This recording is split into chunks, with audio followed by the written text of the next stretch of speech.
There's a moment, buried somewhere in the wreckage of ancient history, where a decision was made that would echo for more than 2,000 years.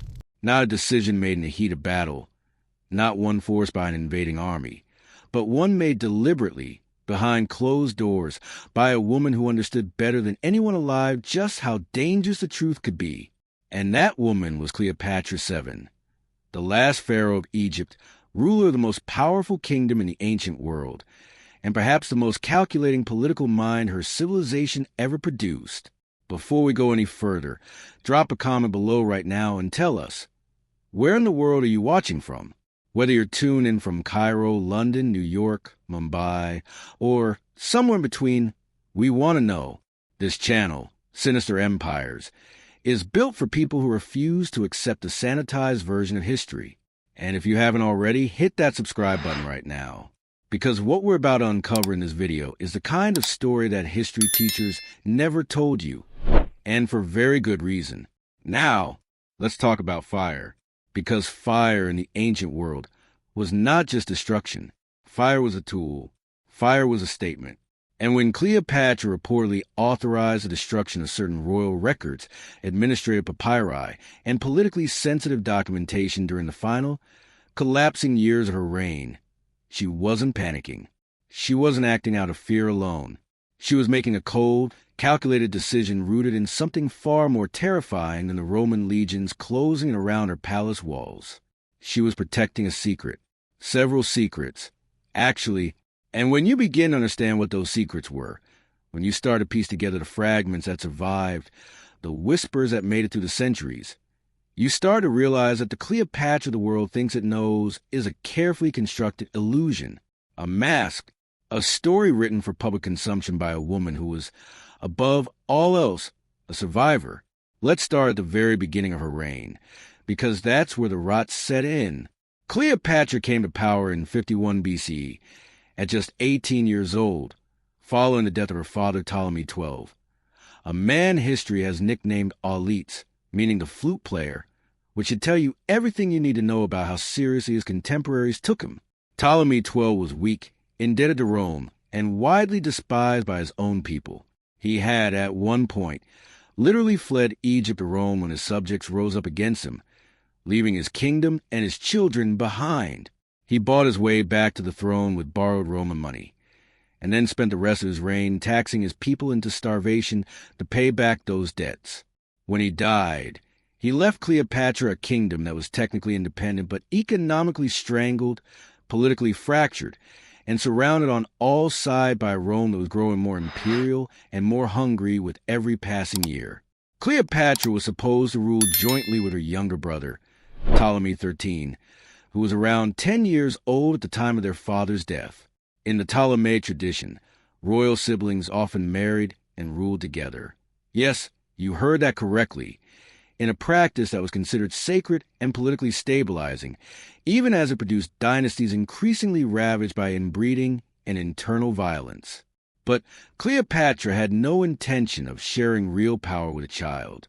From the moment she took the double crown, she began systematically sidelining her brother, conducting foreign policy without him, issuing decrees in her name alone, and most provocatively, removing his name from official documents, an act of profound symbolic and legal significance in a kingdom where the written word carried divine authority. And here is where our story truly begins. Because those documents, those papyri, those administrative records, those royal decrees, were the lifeblood of the Ptolemaic state. Egypt under the Ptolemies was the most bureaucratically sophisticated kingdom in the ancient world. Everything was recorded. Tax receipts, land grants, census data, religious appointments, military contracts, diplomatic correspondence. The Ptolemaic government ran on paper, or rather on papyrus, and the royal archives of Alexandria were among the greatest repositories of documented human activity that had ever existed. Cleopatra, raised in this system, educated by the scholars of the Mouseion, the research institution attached to the Great Library of Alexandria, understood exactly what records meant. She understood that whoever controlled the archives controlled the narrative, and she understood, perhaps more than any ruler before or since, that the narrative was everything. So, What was in those records that she needed to destroy? What was so dangerous, so explosive, so fundamentally threatening to everything she had built that she was willing to consign it to flames? To answer that question, we need to go deeper. We need to follow the money, follow the blood, and follow the silence. Because in history, it is always the silences that scream the loudest. If you are just joining us on Sinister Empires, make sure you subscribe right now so you never miss an investigation like this one. And keep those comments coming. Tell us where you're watching from and what part of this story is hitting hardest. We read every single one. Now, the Ptolemaic dynasty had a problem that no amount of propaganda could fully conceal, though God knows they tried. The problem was this. By the time Cleopatra came to power, her family had been marrying itself for nearly 300 years. The dynasty founded by Ptolemy I, one of Alexander the Great's generals, had started with grand ambitions of Macedonian Greek superiority, ruling over an ancient and proud Egyptian population, to maintain the purity of their bloodline, and crucially, to keep the enormous wealth of the Egyptian state concentrated within a single family. The Ptolemies had instituted a practice of sibling marriage that was without parallel in the Greek world, though it had roots in Egyptian pharaonic tradition. And what 3 centuries of that practice produced was, to put it clinically, a dynasty in profound biological and psychological decline. The records that Cleopatra would have had the greatest reason to suppress were the medical records, the birth records, and the genealogical documents that tracked, with the Ptolemaic bureaucracy's characteristic obsession for detail, exactly what had gone wrong with her family, because quite a lot had gone wrong. Several of her predecessors had displayed behavior that ancient sources describe with carefully chosen euphemisms: erratic, violent, prone to sudden rages, possessive of cruelty that exceeded even the brutal norms of Hellenistic kingship. Ptolemy VIII, her ancestor, had murdered his own son and sent the body parts to the boy's mother as a birthday gift. Ptolemy X had his own mother killed. The dynasty's history was a catalog of fratricide, matricide, and infanticide, and what we might today recognize as severe psychiatric illness manifesting in people who had the absolute power to act on their worst impulses without consequence. Cleopatra herself was the product of this lineage, and while she was by all historical accounts a woman of extraordinary intelligence, linguistic ability, and political acumen, the only Ptolemaic ruler to actually learn to speak Egyptian, in addition to 9 or more other languages, she was also a product of family in which murder was a legitimate political tool, and in which the boundaries between love, loyalty, and lethal rivalry were permanently blurred. She had already, by the time she was 21 years old, been driven out of Egypt by a coup engineered by her brother's advisors. She had already begun to demonstrate that she was willing to do whatever was necessary to survive and to rule. And then Julius Caesar arrived in Egypt. This is where most people's understanding of Cleopatra begins, with the famous story of her being smuggled into the palace rolled inside a carpet or a laundry sack, presented to Caesar as a kind of living gift, the beginning of one of history's most celebrated love affairs. But the reality, as always, was considerably more complicated. Caesar did not come to Egypt as a romantic adventurer. He came in pursuit of his great enemy Pompey, who had fled to Alexandria after his defeat at the Battle of Pharsalus. When Caesar arrived, Pompey was already dead, murdered by agents of young Ptolemy XIII, who had hoped to curry favor with the Roman general by eliminating his rival. Instead, Caesar was appalled. The murder of a Roman consul, however disgraced, was not a political gift. It was an insult, and Caesar was not a man who tolerated insults. Cleopatra understood something that her brother's advisors did not. She understood that Caesar was not just a general. He was, at that moment, the most powerful man in the known world, and he was standing in her palace with a grievance and an army. She did not smuggle herself to him as a desperate gamble. She smuggled herself to him as a calculated opening move in a negotiation, one that she intended to win.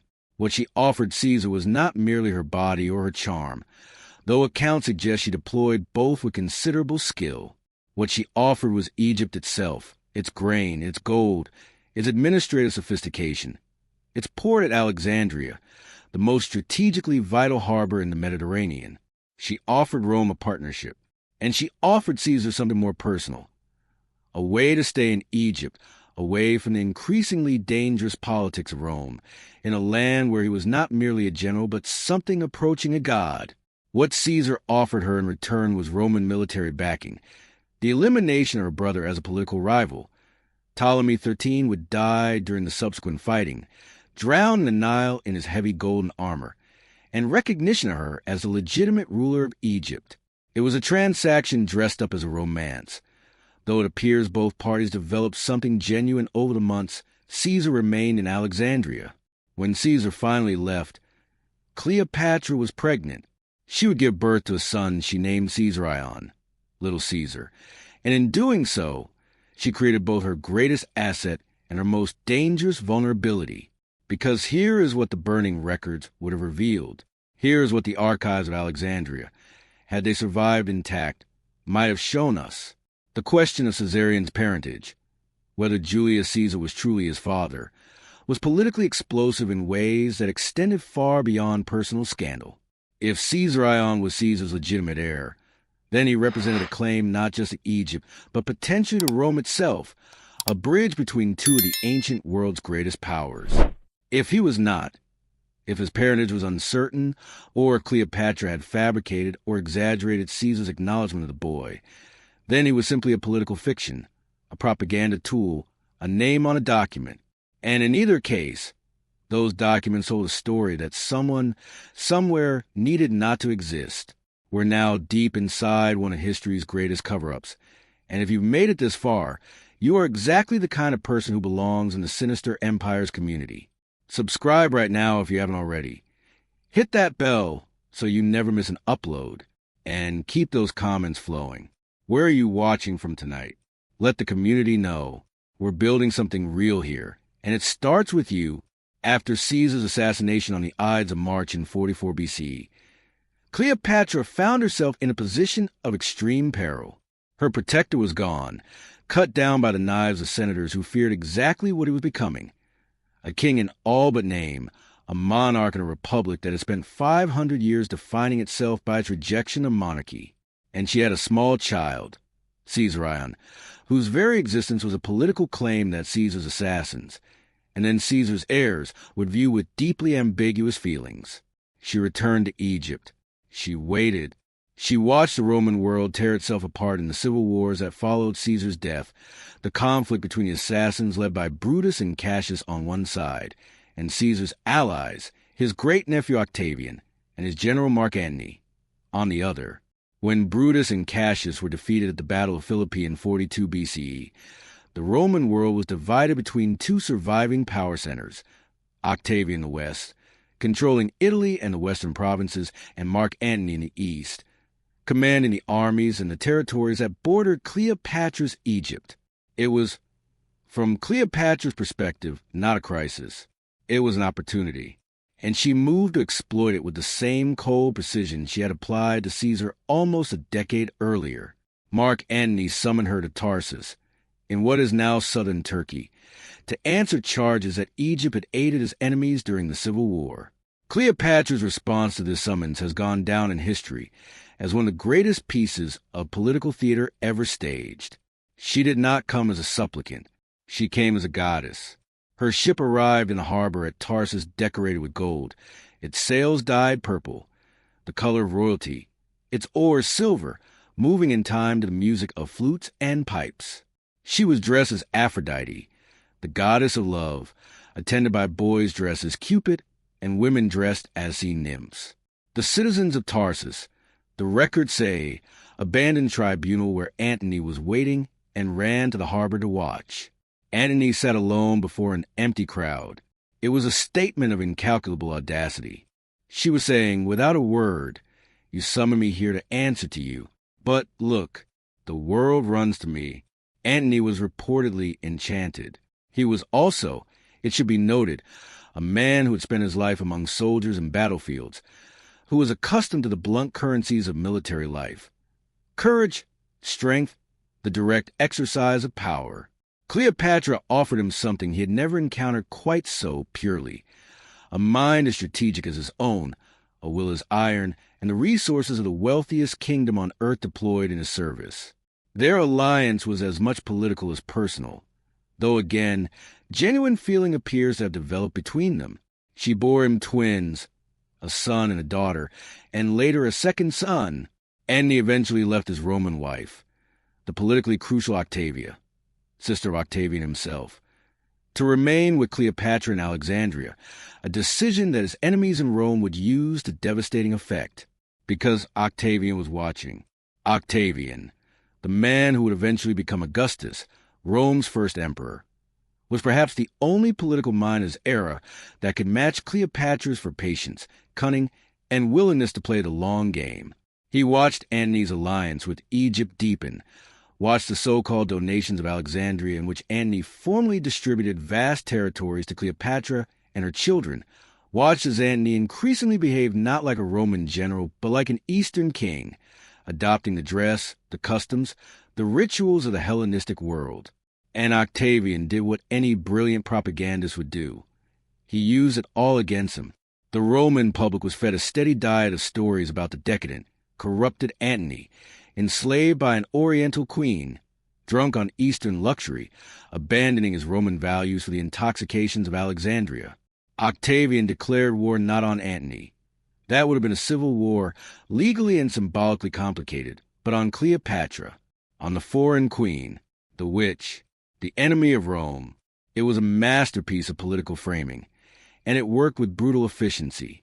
Here is where the archival question becomes genuinely explosive, because the records of what Antony actually gave Cleopatra, the territorial grants, the legal instruments, the documents that formalized the donations at Alexandria, were precisely the kinds of papers that, in the wrong hands, could be used to justify the dismemberment of her kingdom after her death. And they were also the records that documented, in excruciating bureaucratic detail, the full scope of the alliance between Rome's greatest general and Egypt's queen. What deals had actually been struck, what promises had been made, what territories had changed hands, and under what conditions. What had Cleopatra traded in exchange for Roman military support? The answers to those questions, preserved in the Alexandria archives, would have been extraordinarily valuable to Octavian, and extraordinarily dangerous to Cleopatra's legacy and her children's futures. There were other records, too. Records of financial transactions, the loans, the debts, the extraordinary sums of money that have flowed between Egypt and Rome over preceding decades, the economic underpinning of a political relationship that both sides had every reason to misrepresent. Records of diplomatic correspondence with kingdoms throughout the eastern Mediterranean, kingdoms that had played both sides, that had made promises to Rome and to Egypt simultaneously, that would be deeply embarrassed if the details became public. And most dangerously of all, records relating to Caesarion, his birth, his acknowledged parentage, his legal status, his claim. Stay with us on Sinister Empires. We are getting to part of this story that scholars have argued about for 2,000 years, and we are not going to flinch from a single detail. If you're finding this investigation valuable, subscribe right now and share this video with someone who thinks they know their ancient history, because they don't. Not yet. And tell us, right now in the comments, where you watching from. Every comment helps this community grow and keeps investigations like this one coming. We appreciate every single one of you. In the summer of 31 BCE, at the Battle of Actium off the western coast of Greece, the combined fleet of Antony and Cleopatra faced Octavian's navy under the command of General Agrippa. What happened at Actium has been debated ever since. The official Roman version, the version that became history, because Octavian won and winners write history, portrayed it as a glorious naval victory, a triumph of Roman virtue over Eastern decadence. The reality was more ambiguous. The battle itself was inconclusive for much of the day, but at a critical moment, Cleopatra's squadron broke off and sailed south, back toward Egypt. Antony, inexplicably, followed. Whether this was a prearranged tactical withdrawal, a cowardly retreat, a misunderstanding, or some deeper strategic calculation that has not survived the historical record, we simply do not know. What we know as a result, their forces collapsed without their commanders, and the war was effectively over. They retreated to Alexandria. And it is in the following months, the final year of Cleopatra's life, as Octavian's forces gathered on Egypt's borders, that our story reaches its most critical and most obscure point. Because something happened in Alexandria during those months, something that the sources hint at, dance around, refuse to describe directly, but that the physical evidence of what survived, and crucially, what did not survive, suggests was an organized, deliberate program of archival destruction. We know that fires happened in Alexandria. The famous burning of the Library of Alexandria is one of history's great tragedies, though the reality of that destruction is far more complex than the single dramatic catastrophe that popular imagination has fixed on.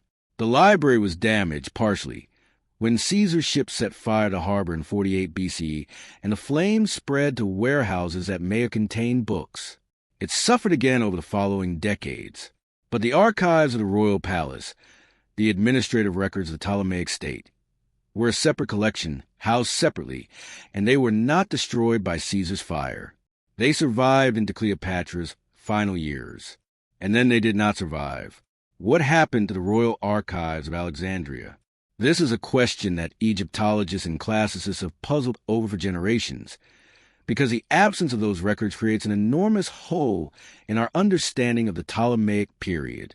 Some of the loss can be attributed to the general chaos of the Roman conquest, to deliberate Roman destruction of documents that might support rival claims or complicate their administration of the new province.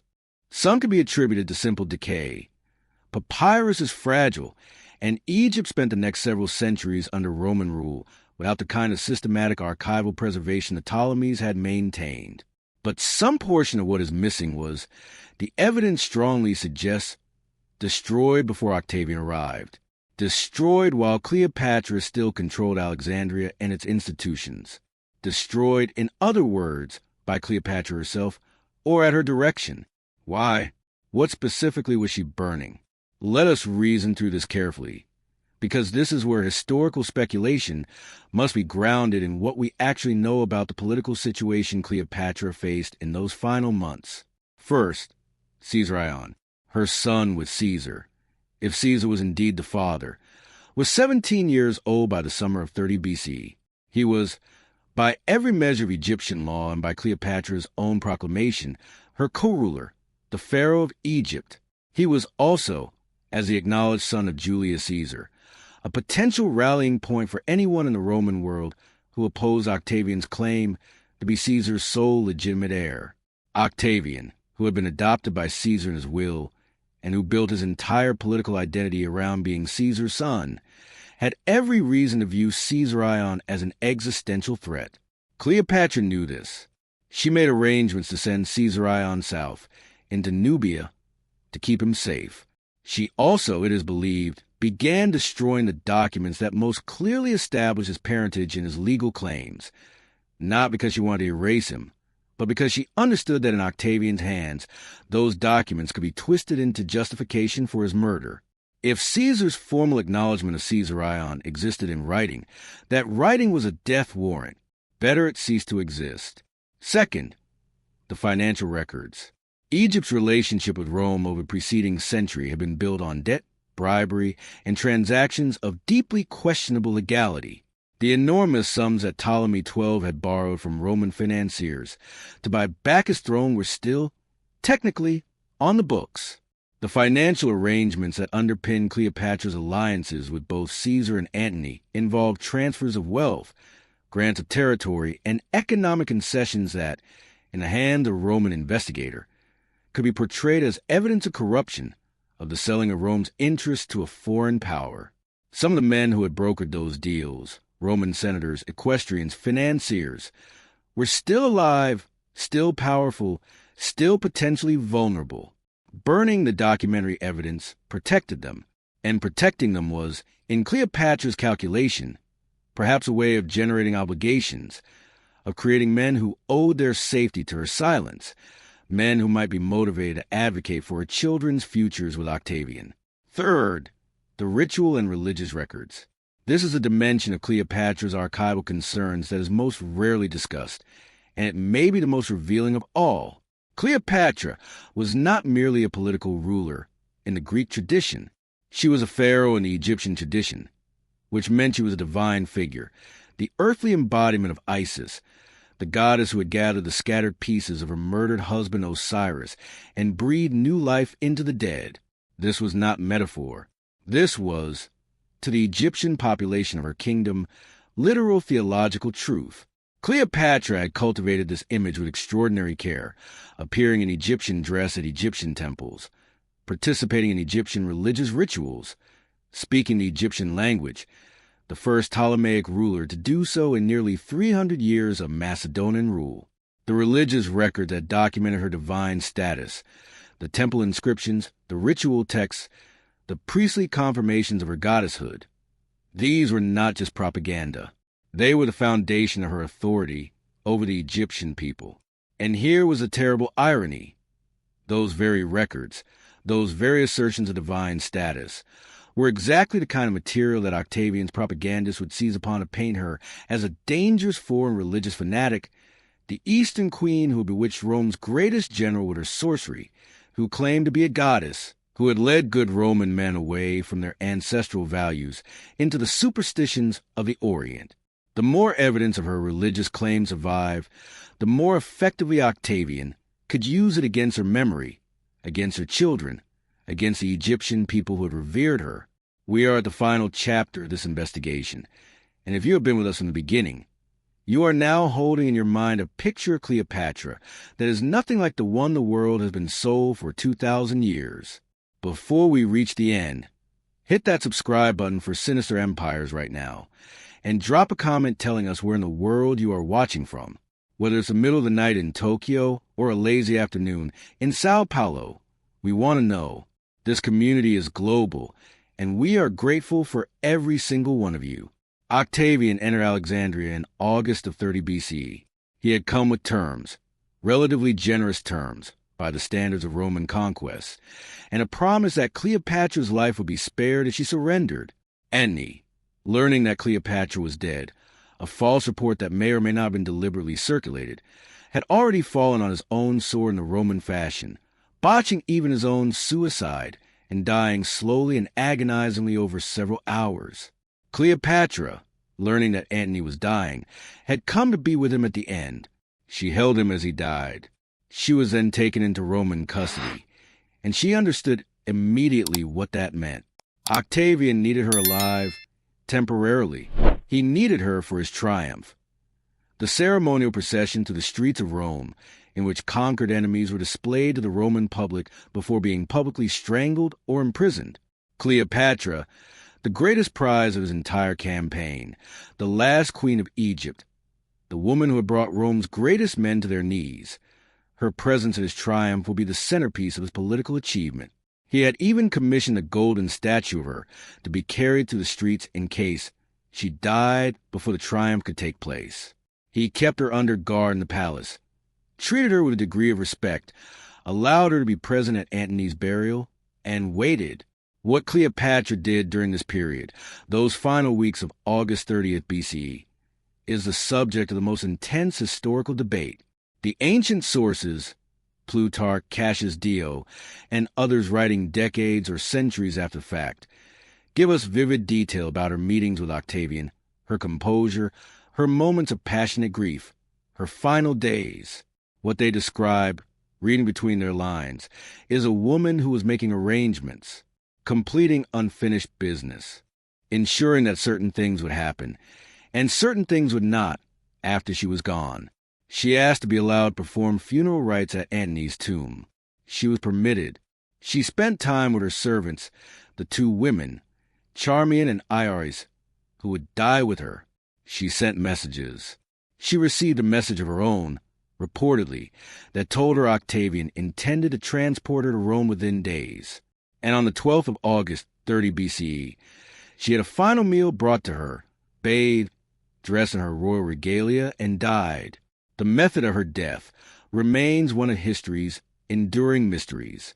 The snake, the ASP, the Egyptian cobra, is a story that came down through the ages, partly because of its extraordinary symbolic resonance. The cobra was the uraeus, the royal symbol worn on the crowns of pharaohs, the emblem of divine authority and protection. To die by the bite of a cobra was, in Egyptian religious symbolism, not a suicide but transformation, a queen being reclaimed by the divine power she had always embodied, returning to the goddess whose earthly form she had been. It was, if Cleopatra planned it this way, and there is every reason to believe she planned every detail of her death with the same precision she had applied to every other moment of her political life, the most powerful final statement she could have made. Not a woman defeated by Rome, a goddess withdrawing from the mortal world on her own terms. But there is a theory, supported by a small number of scholars and gaining traction in recent years, that the snake story was itself a piece of Cleopatra's theater. One final misdirection, one last story shaped for maximum dramatic effect. The ancient physician Galen, writing over a century later, noted that the bodies of Cleopatra and her servants showed no visible snake bites. Plutarch, typically our most detailed source, hedges carefully, saying that no one knows exactly how she died, that the snake story comes from a small basket of figs she had smuggled in, that 2 tiny marks were found on her arm. Maybe there is a school of thought that she died by poison, perhaps a cocktail of hemlock, opium, and aconitum, administered with the expertise one would expect from a woman who, according to ancient sources, had spent years studying the properties and effects of various toxic substances, experimenting, according to one account, on prisoners. The poison theory matters, not just for its forensic interest, but because of what it suggests about Cleopatra's control over her own death. A snake is a dramatic statement, but an unreliable instrument. Poisons, carefully prepared and precisely dosed, are reliable. They are controllable. They produce the death you plan for, at the time you plan it. They are, in short, the kind of instrument a woman of Cleopatra's extraordinary precision would choose if she wanted to ensure that her death happened exactly the way she intended, at exactly the moment she chose. And she chose her moment. She chose to die before Octavian could take her to Rome. She chose to deny him his greatest trophy. She chose to exit the stage as a queen, in her throne room, in her royal dress, attended by her loyal servants who chose to die with her, Charmian, still adjusting her mistress's crown as Roman soldiers broke down the door, asked if this was seemly and replied, "Extremely seemly, and fitting for a princess descended of so many kings." It is perhaps the most composed, most defiant, most Cleopatran exit imaginable. Octavian was furious. He ordered experts in the treatment of snakebite, called psylli, to try to revive her. It was too late, or she had ensured it would be too late. He honored her request to be buried beside Antony. He executed Caesar Ion. 2 Caesars are too many, his advisor reportedly said, and took Cleopatra's other children to Rome, where they were displayed in his triumph behind a golden statue of their mother, and then, remarkably, given into the care of Octavian's sister Octavia, who raised them with her own children. Cleopatra Selene, Cleopatra's daughter, would eventually become queen of Mauritania in North Africa, a small but remarkable continuation of her mother's dynasty, and Egypt became a Roman province. Octavian renamed himself Augustus. The Ptolemaic dynasty that had ruled for nearly 3 centuries ended with the death of a 39-year-old woman who had spent her entire life fighting to preserve it, and who chose, at the very last, to deny her enemy the satisfaction of her surrender. What did the fires consume? We will never know fully. The fragments that survived, the papyri discovered in the Egyptian desert, preserved by the extraordinary dryness of the climate in garbage heaps and tomb wrappings over the following centuries, give us glimpses of the world Cleopatra inhabited. Administrative documents, personal letters, business records, the daily texture of life in Ptolemaic Egypt. But the political core of her archives, the most sensitive, the most revealing, the most dangerous, those are gone, whether by Octavian's hand or Cleopatra's, or the slow attrition of centuries. They are gone. What remains is the silence, and in that silence, Cleopatra achieved, perhaps, exactly what she intended. She denied history the raw material with which to diminish her. She left us with mystery vast enough to fill libraries, compelling enough to survive 2,000 years, and complex enough to resist any single, simple, comfortable explanation. She gave us a story that could never be fully told, because she burned the ending before anyone else could write it. The woman who has been remembered as a seductress, a temptress, an icon of exotic beauty, a woman reduced, over and over, to the adjective of her desirability, was something far more and far stranger than that.